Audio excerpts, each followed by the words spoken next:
Every year, more than 1,250 Canadians die as a result of drunk driving. In 2010, Conservatives proposed changes to the criminal code to allow for random roadside breathalyzer tests. Random breath testing has been studied by everyone, from provincial governments to legal scholars to members of Parliament.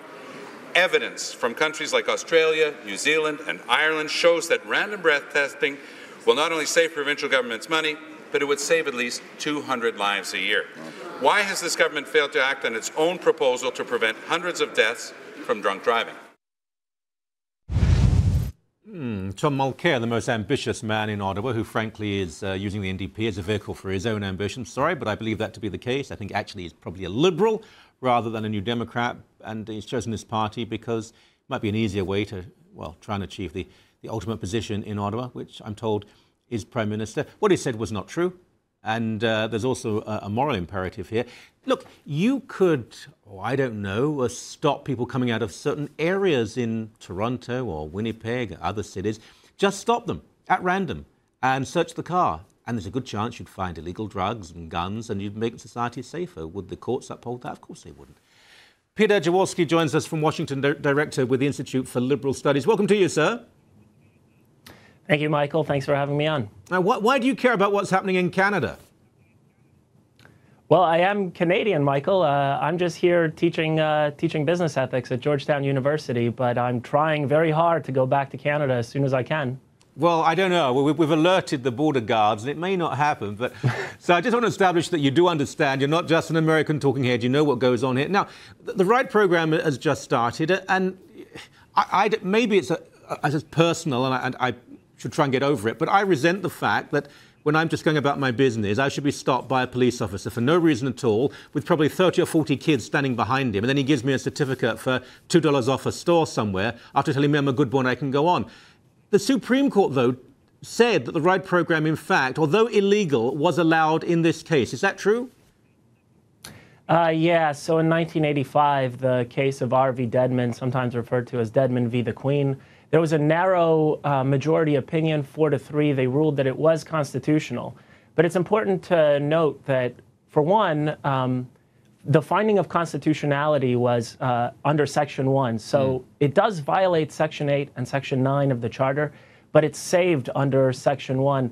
And the Chief Justice was one of the dissenting opinions. I don't know how a more contemporary court case would turn out, but it was saved, except, it was a narrow victory.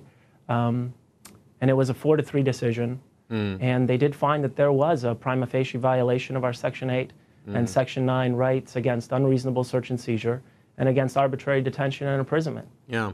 Now, every sane person would agree that driving drunk is a bad idea, and people who are caught doing such a thing should be punished. There are all sorts of crimes that go largely unpunished in this country. Some possess a certain political aspect to them, and so there's more time given to them. I think MAD, the anti-drunk driving campaign, has become prohibitionist now. It's actually about trying to remove alcohol from society. But Mulcair, who represents a party that at one point stood for freedom, wants more random testing, so anyone can just be stopped for any reason. I thought we'd moved on from that. I mean, stop someone because, they're too black, or they're too young, or they're too gay. I thought we'd moved beyond that sort of nonsense. Michael, I share your cynicism, and I share your surprise, too. I don't know why Thomas Mulcair of the NDP would be such a big fan of a violation of our civil liberties like this. I would have hoped to see somebody like Mulcair push for greater civil liberties in Canada. And so the political circumstances, they're kind of topsy-turvy. And I agree with you that I did think that we moved on, too, although I should point out that there is a kind of history over the last little while of increasing the number of random stops and searches. So, for example, we've become accustomed, I think, to the TSA in the United States and to some pretty over-the-top procedures at our airports. Yep. And this sort of thing is expanding. And I think this is just another step in the direction of allowing police officers to have a lot more power to stop, as you said, just anybody randomly in Winnipeg and just to sort of look inside their book bags. These sorts of things, it's expanding, and I'm concerned.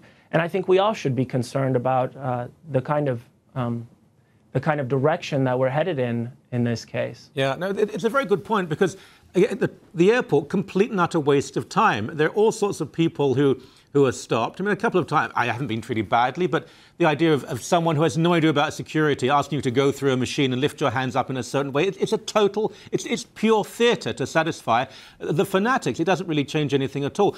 There will be people now who will say, I have a friend who died because there was a drunk drive. Yes, we're against drunk driving, but this is not the way to stop it. And if the police perhaps had a presence outside certain notorious pubs and bars, you can guarantee you'd stop people getting into their cars when they were drunk. I don't think it's about that. I think it's about raising money and having a presence and appearing to look as though you're really involved and you really care. It is a part of security theater, as you sort of put your finger on it. I do think that, I mean, look, Thomas Mulcair does cite New Zealand and Australia, and true enough, those programs have been effective. The difference between the programs in New Zealand and Australia and the one in Canada at the moment is not just the use of a breathalyzer. On top of that, they have to stop fully a third of the people in a particular jurisdiction in order for the program to be effective. Now, that's an incredible infringement. A third, how many of those are impaired drivers? Exactly. And how many of those are people like you and I going on about our business who don't want to stop and have a conversation with a police officer, regardless of how polite and nice the police officer is to me? I don't want to stop. Exactly. I'm guessing you don't either. No, or I've got business to attend to. I've got things to do. Yeah, exactly. Yeah, great stuff. Right. We shouldn't probably be treated like a criminal just because I drive on the road. I agree. We probably disagree on all sorts of issues, and on this one, I think there's a consensus, and I appreciate that. Thank you, sir. I appreciate it.